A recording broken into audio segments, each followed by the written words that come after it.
Guys, record na naman tayo. Buong buo na ang ating compost na hunyango. Plastic, nagbabalat kayo ng mga putang ina. Kaya sa lahat ng mga plastic, para sa inyo to. Mga plastic bottles.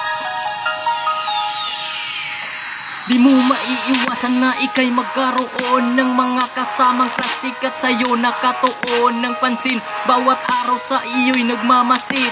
Sila ang mga salot na nagsisilbing balakid sa loob ng kumpanya.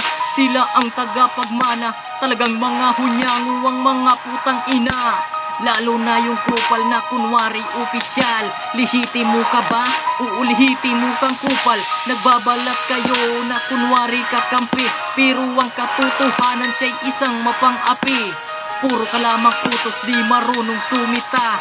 Wala kang bayag, sobrang nakakairita. Sabayan pa ng kabaro na akala mo kung sino. Laging nagmamagaling at ang bibig ay walang preno. Walang pakialam sa damdamin ng iba.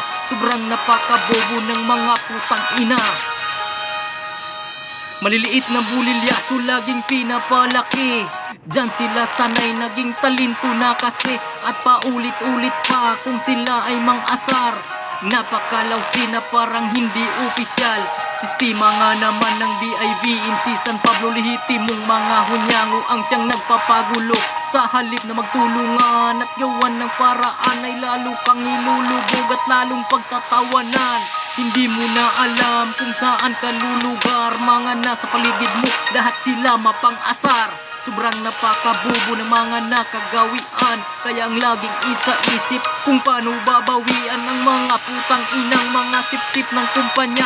Na akala mo mga perfecto at hindi pumapalya. Hindi ka marunong makitungo, makibagay, makisama. Kahit sa ang trabaho, yan ang siyang mahalaga. Lagi mong tatandaan at itatak sa iyong isipan. Hindi lahat ng araw ay sa iyo nakalaan. Paano na lang pagsapit ng kinabukasan nang di mo namamalayan ikaw ay nangailangan ng tulong sa kasama o sa ibang paraan. Hindi mo na magagawa o mababanggit man lamang dahil nga nahihiya ka at may pride ka sa sarili. Susuluhin ng trabaho sa halip na mapadali. Hindi talaga biro maging sip-sip, maging hunyango. Pangingilagan ka kahit saan ka tumayo. Wala kaming tiwala sa huwad mong pakikitungo na puro ka plastikan at pagbabalat kayo.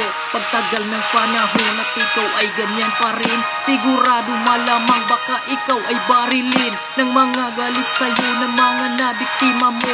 Kaya condolence na lang sa mga maiiwan mo. RIP!